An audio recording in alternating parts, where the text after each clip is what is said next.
So, my Uncle Stephen tried climbing Mount Rainier. Let's just say his first try didn't go exactly as planned. He was about halfway up the mountain when he realized bringing just peanuts and some dried fruit probably isn't enough food for the climb. He had to go back down, but he didn't give up. Between his failed attempt and his next attempt, he trained. About 2 weeks later, he tried again. And yes, if you were wondering, he did bring a lot more food. In the end, he made it to the top of the mountain. He inspired me. My uncle found his way, and you will too if you believe in yourself. Over this past summer, I had my bat mitzvah on Masada in Israel. Our tour guide Morty took us there and to many other places I will never forget. But he also took us to the bullet factory.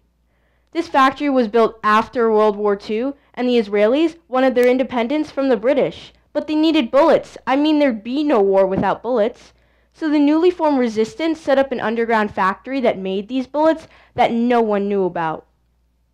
It was extremely dangerous for the 45 brave workers because gunpowder could have exploded at any minute. And it was also dangerous because if the British found out about the factory, it would have been immediately shut down and everyone inside would have been punished.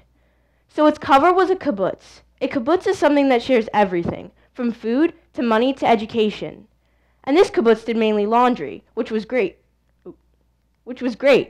because the machine covered up the loud noises of the bullet-making machines.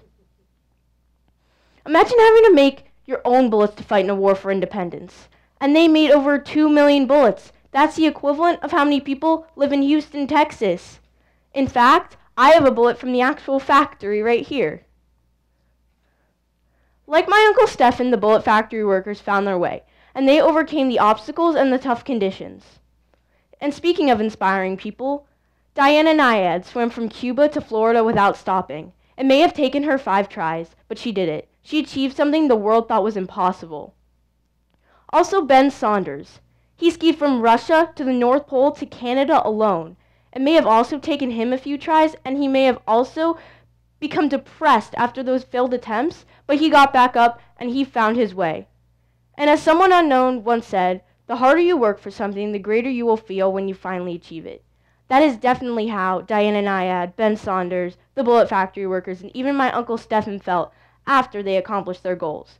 And they also showed you that if you believe in yourself and you truly work hard, you will find your way and you will achieve your goals and your dreams. Thank you.